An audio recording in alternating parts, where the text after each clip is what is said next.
OPM, masuk goa, diburu Satgas Kartens usai tembak sopir asal suku Buton. OPM lagi-lagi menjadikan sopir sebagai korban kekejaman mereka. Terbaru, seorang sopir sekaligus warga sipil biasa ditembak ketika berada di Kampung Kalikaswari, Kabupaten Dogiay, Papua Tengah.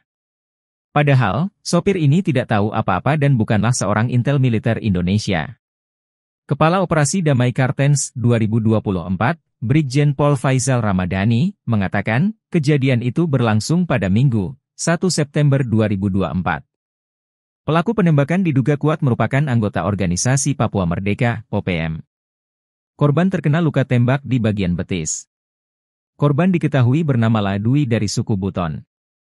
Karyana swasta ini tinggal di Kampung Ikebo, Distrik Kamuo, Kabupaten Dogiay.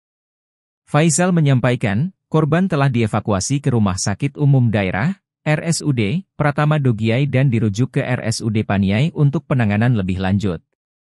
Menurutnya, Satgas Ops Damai Kartens 2024 masih memburu OPM yang kerap mengganggu keamanan di wilayah Polda Papua.